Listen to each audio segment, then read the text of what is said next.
Greetings, market rebels. Welcome to this week's sector situation. It's Sunday, October 8th, 2023. It's about 9:50 a.m. here on the East Coast, and we are going to get rolling because I've got to get this taken care of, and then get on with a lot of different things, family related. So here's our trusty disclaimer.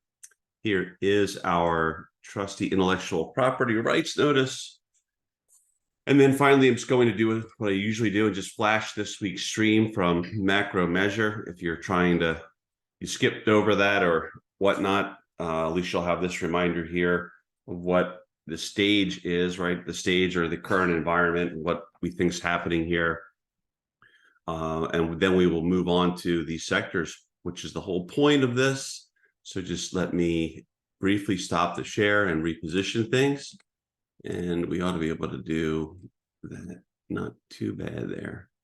So let's get this minimized. And now I'm going to share my main screen. I'm going to do something a little different because I think we have to really talk about what's just happened. It's not just a sector discussion, unfortunately, but I'm looking at this and I'm trying to get everybody a better view of it here. And you can see really for 4 sessions in a row, we hovered just a little bit above that 200-day in the SPY. And we chart the SPY because folks prefer that to SPX because they prefer to trade the options on SPY versus those of the SPX. So if you're wondering why not just chart the SPX, that's the reason why. But anyway, you've got a situation where 4 days, they hold it. Then you have this sort of maybe OPEX, maybe 0 DTE influenced a day, but it was the usual type of stuff that we've seen a lot of on Fridays, and where they'll come in or expiration days, or come in and all kinds of things happen that are kind of inexplicable. But the reality is, and we were saying this really all week, we thought it would be a week where we either saw the cavalry ride to the rescue or the beginning of really just a meltdown, because of how really I think the interest rate situation became more acute quickly, and we're now getting up there. And I think there's I think in the real world economy, things are starting to be impacted significantly by these interest rates. And they do appear to be staying higher for longer as of right now. And that really wasn't part of the calculus of a lot of these bulls, I don't think, from what I can tell anyway. And that to me probably has them rethinking. But the reason I'm even covering this is just because I would say, look, without the interest rate sort of specter stalking the market, if you were rate neutral, I think in most cases you are due for a rally. Like this we were saying the market, excuse me, is really bombed out. Bottom line, really bombed out. We were saying the week before, getting mostly bombed out, but not quite there. Became very bombed out. Held the 200. So the long-term trends on the Qs and SPY are still intact. You can still see there's an upward bias to this, in almost any way you look at it. The intermediate term is a different story, but the longer term trend is still up. And so when you get to these levels where you were right recently this week, right, you'd normally see some sort of a rally attempt, and most of the time it exceeds. Most of the time it succeeds and maybe even exceeds expectations. But let's just go to another area that's pretty low on this RSI, and you'll see right near there, and you can see the aftermath, right? You get another one that's really down there. That's in the midst of really right before the market bottomed in October, and this whole rally really began, right? Another one would be back in here that's very close, and you can see that's right near these lows, right? So if you look at this one, I'll try to pull this down here, but if you look at this area here, right, that was after a pretty swift sell-off, and then you popped right back up pretty dramatically. So I just wanted to make that clear in sector situation, because I would say I don't know what happens with this Israel situation, of course, how that starts to impact things. I've seen the I've seen the players ignore all kinds of things. So I don't know if there'll be an initial reaction, then they'll go on to ignore it. They'll ignore it from the start. Don't know. Maybe they won't ignore it.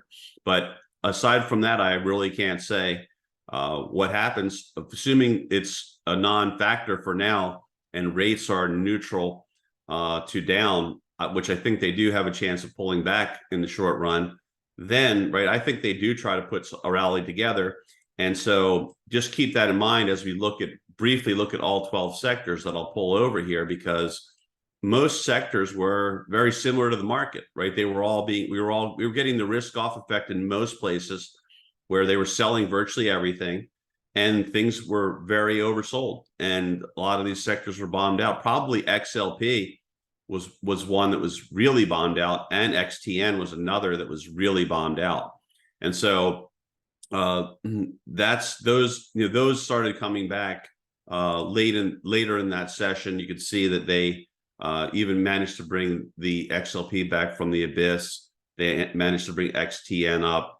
I'm not really going to talk about RSI other than XLP. It's really probably not that interesting, right? Where we are right now, maybe XLU, but that's a minor, right? That's kind of like a minor sector and usually a defensive sector, but with rates going up, that's not good for that group typically. So we know why that's being sold. Probably it is due to rates rising. But that's really the quick overview. I'd rather go through these individually, and I'll make some brief comments on each one for us. Take a look at them on Friday, took a look at them earlier this morning. And this is the XLE, and we've been noting, right, how this is, often its own thing and often is independent and working independently with its own subset of news and the macro news, of course.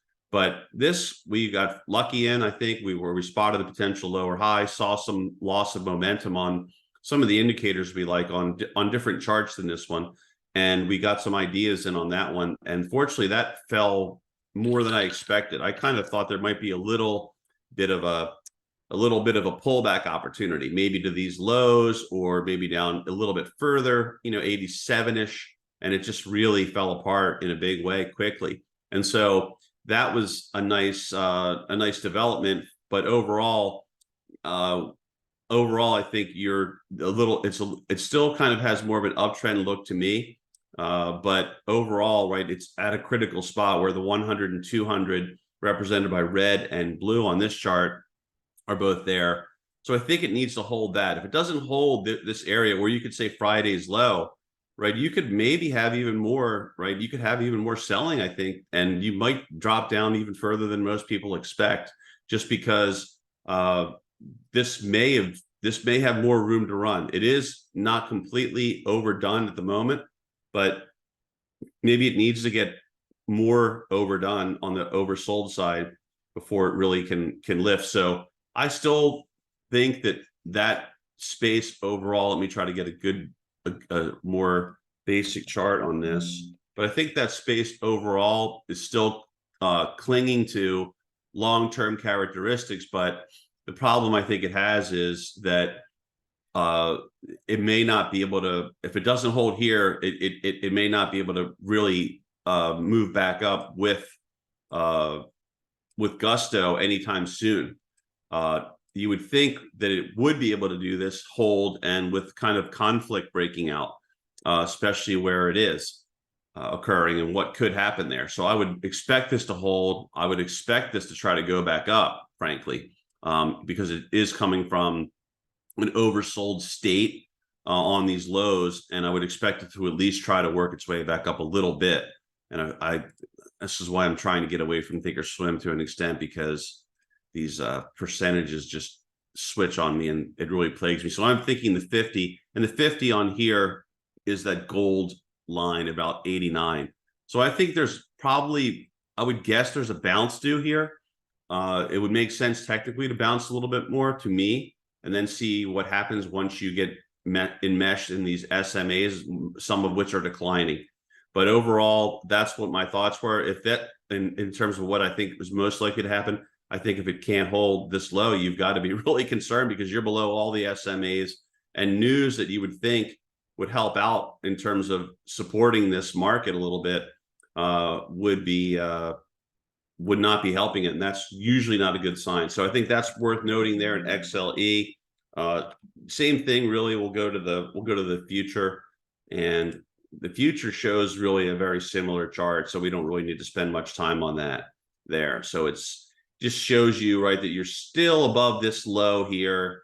You have the highest high here you're coming off from, and you're getting down there. So yeah, like I'm saying, I think that they try to hold this thing above support, and I would think, again, the news helps it do that. And then we see what happens, what kind of bounce, if it can put a bounce together, what kind of bounce it can put together. But it's worth noting that XLK and XLC, we did say like this is probably what needed to start really coming under pressure to create the cascade waterfall type selling that we were thinking could happen last week, given what rates were doing. But if you notice, they did not let this crack, right? XLK did not crack, nor did XLC.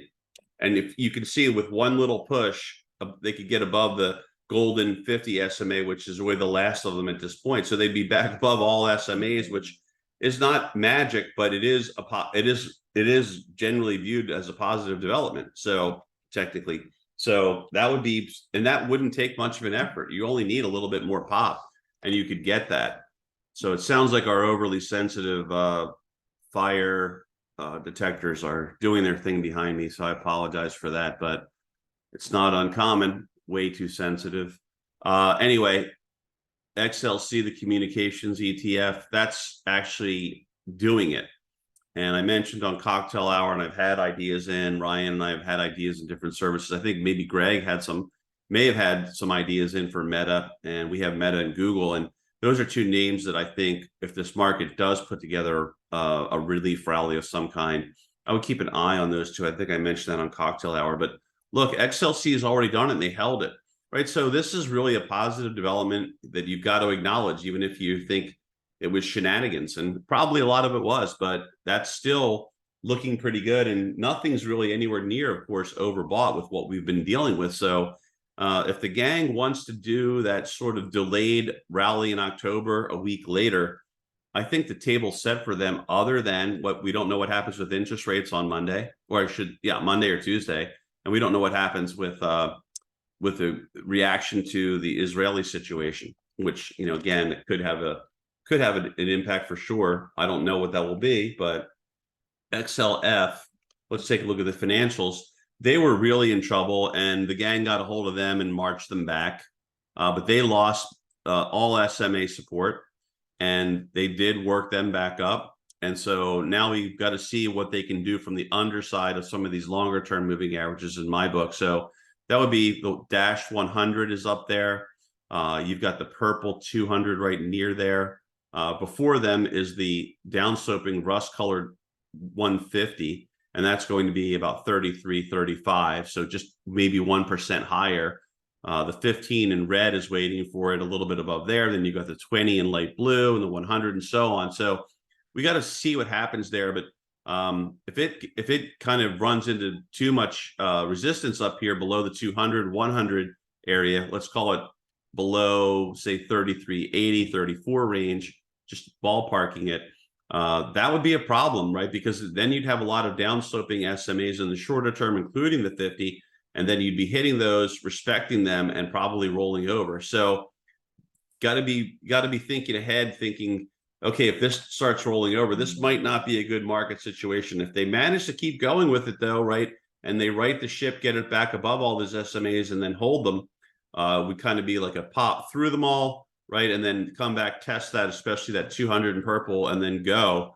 That would be preferable, right, after this kind of a significant correction from here to here has ran its course. If you're a bull, that would be preferable. But look, again, risk on. They came after everything, even sectors that, which you would expect, right? Even sectors that to me have no business rallying, because there's just trends in place that are longer term that are going to cause a lot of trouble for these sectors, if you ask me. But they've managed to get XLRE, a little bit of a relief rally in the real estate. XHB, we should check, right? So this has been one we've tried to keep ideas in these things for, downside ideas because of our overall take, but right, we don't override the chart with what we do. So if the charts aren't predisposed to going down, it's going to be a really tough fight. We try not to pick a fight with them. XLRE and now XHB, right? And so they got a hold of that, lifted that up just above the 200. Again, kind of a bogus way that they did it, but you really can't argue with the timing given that it's really the fourth day in close proximity to the 200. Same thing for SPY as we saw earlier. And so not breaking down, any reason to run, they get it. They use options, expiration, they use 0T DT to their advantage, and nothing new there really overall in terms of taking advantage of a situation. But it's still, to me, this is still potentially in trouble. And there's still gaps that can be filled that are back here that we noted, right, with our little white oval. So I don't think this is out of the woods yet. I probably would say it clearly, just like a lot of things at this point, it needs to get back above some of these SMAs to have a better looking technical profile, I think, for a lot of people. That's not really the way that I look at it so much that I prefer, but that's the way a lot of people do like to look at things in terms of how how they stack up against, price action stacks up against what the SMAs are doing. Just an old school thing, I think, that is almost just kind of baked in with a lot of people. But it does, it does have merit, I think. So that's why we cover it. But bottom line is, these are all downsloping. The long ones are kind of, longer term ones are leveling off. These are downsloping in the short run. So again, work cut out for it. Got to get above the 100 there to me. There's also a flat line in my book near there at 78. So if they do put something together, it's got its work cut out for it to get through shorter term ones, but the big level will be here. And who knows, by that time, the 50 might be within proximity. It might work its way down for all we know, depending on how, if some of these are 50 days back and big numbers drop off and new, much lower numbers get added, then the 50 will come down more quickly, of course. But that's what's going on. I think that looks rough. I think if October ends poorly, I think this thing's got some real trouble. So I still think there's a lot of potential there for downside. It's just that I think, look, what happened on Friday was due to happen unless you were going to get the other side of the coin, right? Which you either get the cavalry or you get the cascade selling, and we got the cavalry. Like I said, the cavalry comes most of the time. So you really, none of us can be shocked by that. Even if you were leaning heavy, you just got to know that this could happen. We tried to make that clear all week long in Rebel Pit, and they finally got around to doing their thing. But here's the breakdown of the wooden cut ETF, and they look similar as they always do. We used to do the lumber, but can't really get our hands on that for some reason. But you're below most of the SMAs, but you're still kind of messy, right? There's just a mess here. They're not really confirming any strength. I think these things have been a little more resilient than I would have expected, but I don't really trade these ETFs, so I really have no idea, overall how they behave day to day. I don't really follow them that way because I'm focused on so many other things that I've got to focus on. But this, to me, I don't think you can like this yet. I mean, you have to wait for something positive. I don't know what that would be. I don't know. I guess it could all start flipping around if the Fed says, well, we made yet another mistake. And we took rates too low for too long for over a decade, and now we've gone too high too quickly. I guess that could create a rally. I don't know.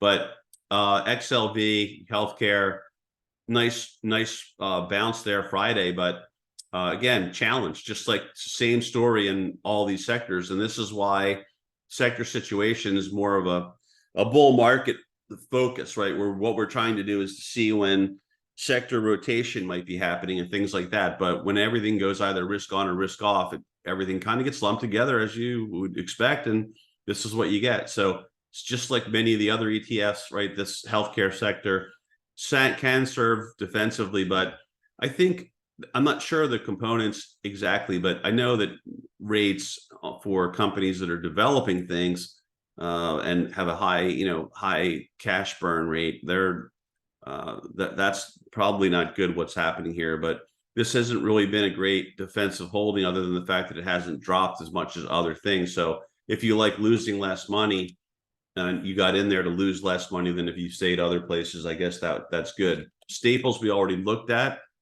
but look, that's over. That's really overdone. Everybody can see that. Here's my lower Bollinger. Pretty sure it's set to 3. I was going to say, on this chart it's set to 3.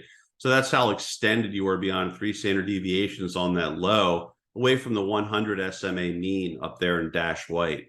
So for this, right, it's not really a wild trader. You can see the range is not normally all that wide in this thing, but that's very overdone, very toasty for the XLP where it got there. So that was even, I think, right on the close, it still has a 22 RSI. So you can imagine what it was when it was even, significantly lower. It was over 2% lower than that at one point. So I can only imagine, right, what the RSI reading was at that point. Anyway, that's not looking good, clearly, right? You're taking out lows and it's just a complete mess in there. So they're shunning staples. The love affair is a little bit cooler with XLY, but with the discretionary, and it's held up better. So I think there's still hope that the American consumers' resilience and all that, even with GDP being revised down for 3 straight years, all the quarters for 3 straight years being revised down, and all kinds of cracks showing up, they don't want to let this go. So there's some companies, right, probably within here, the components within here that they absolutely love, but they're just not going to let go, and for now. And so this has been hanging out. You've got positive action on your indicators down there, and now you're hanging out. So again, I think this is another one that they try to lift, and I would think the 5100 is your area. They get it above there, you get the gap close here. If they can pull that off, then you got to see if it can hang out and hold above there, and it just hasn't been able to do the hold above the 50 ever since the market really started coming under pressure, right? It was above there for a little bit, and then they work it back down. So that, to me, though, this is a potentially a nice tradable bottom if you take that high out. Rates are coming off. The Israel thing isn't being very destructive to the equity prices. You might get a nice little pop in that thing. So I would keep an eye on that for that reason. They seem to, or you can look in the components and see which one of those you like. Transport's another one of my areas that, I think has been a leader, and you could see that right at the end of July, when the market really started finally having its troubles, you could see this thing has been struggling ever since. And you did go and close this gap that we've been waiting on. So with that gap there getting closed, and this kind of being a dramatic move lower, I mean, pretty much reverse this whole thing, somewhat symmetrical too in terms of time. Not exactly, but you get the idea. So I would think that you would, on this one, I think your 20 is your big one. They can get it above the 20, and then they have a fighting chance to get through the 200 and 150. There's a lot of room between the 150. This is all relative, of course. Between the 150 and 200, there's a lot of room until you get to the next set, which are the 50 and the 100. So I would say, look, 20 begets 200. Getting above the 200, 150 begets 50, 100. If there's going to be a relief rally here. So that's what I would say on that one. But I do think overall, right, even if they do that, if they don't close this out strongly in October, I think this is in bigger trouble, which to me means the economy is in bigger trouble. XLB, we'll look at the basic materials. They have hung in there, did not rally as much as others, right? So maybe there's going to be a little bit of an attempt here. Still don't think they closed this gap down here, which I would keep an eye on. I don't see how anything special happens here at the moment, because the the world economy, Europe, Asia, it's just not all that special right now. So I don't think anything great should be happening there. But again, there's these guys are great at jumping the gun, and you just never know what can develop. But I'm not really in love with that space right now. And industrials, we had an idea in there, fortunately, too. It was a dogfight, but it finally did drop. And you can see that's been a pretty serious correction. To me, this is another one with, again, the world economy doing what it's doing, and rates doing what they're doing. I'm not so sure this doesn't have more downside. It's another one I would lump together with XLB and just say, look, if they have a weak rally attempt and they don't finish the month strongly and this thing rolls over, I think that's bringing on more selling. I think you're going to get significantly more selling in there, and you're going to have another really rough spell. I just don't see things at that juncture where they're ready to start stimulating things in a big way, the way it's all become these days. XLU, we already talked about the XLU situation a little bit, just doing it to be thorough, but you can see, right, just like a lot of things, probably is oversold in the short run. There's nothing you can really say to argue against that. Probably tries to reverse, but we don't really trade that anyway. That's nothing special in terms of a trader, but we do try to keep an eye on it. Sometimes it does have some value, I think. I think it's worth looking at copper. We'll take a look at copper just to kind of confirm that this is, as they say, Dr. Copper. And you can see, right, you made these new lows, much like the market that came in for it Friday, kind of held near support areas that you've held before, but it's not on fire, which you would expect. It's hanging in there okay. To me, I don't know the specifics of this market, of course, but I've never traded copper. I hope I never do. I hope I always have something better to trade than this, but it's a good kind of barometer for what's going on in terms of economic activity, demand around the world. And you can see it's challenged, right? It's not on fire. So I think that's definitely an issue. Related to maybe the metals would be XAU, gold and silver. And this is always a popular one that from a certain group of folks that like to keep track on this. And there was a little bit of VOA that said maybe things could happen, start to happen a little bit. So I wouldn't rule this out. I think a little bit of a lift here is not out of the question in this area. I still think, though, that the trends look pretty challenged. So I would really, at this point, I would want to be above this 200-day up there in purple. I mean, I just feel like we gotta be patient on this for anything longer term. I've continued to say that I'm not really a fan of this, even though I own the actual physical metals. I'm just haven't been a fan of the bigger picture technicals yet. It's kind of weird. Bigger picture technicals in the short run. In the long run, I am a big fan of them. I think it's got that kind of technical potential that you don't see that often. Let me bring it up on here because it's easier to get that kind of long-term perspective with these charts, which I prefer. And let me see if I can get that for us. I might have to switch over to more of a weekly chart, and I think you'll see this better on a weekly chart, but it's got those characteristics of kind of a cup and handle situation. If I just kind of trace that cup out and the handles over here, of course, it's not there though. It's not firing. This is really a long-term one.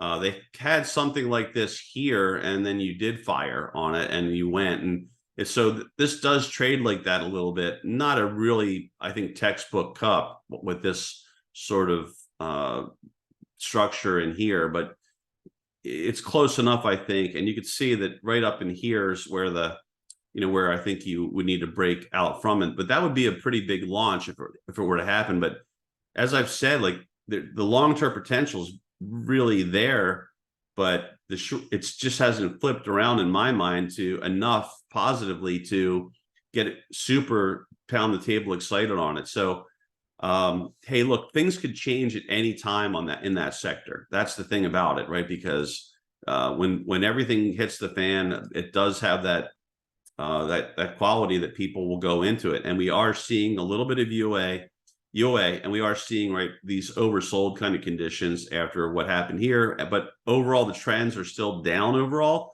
So you've got to really wait. Again, I would just, before I got really big, unless you want to just dollar cost average as a hedge, which is what I'm doing, I would not get into it. So if you want to just grab some because you think you should have a hedge on, that's fine in my book.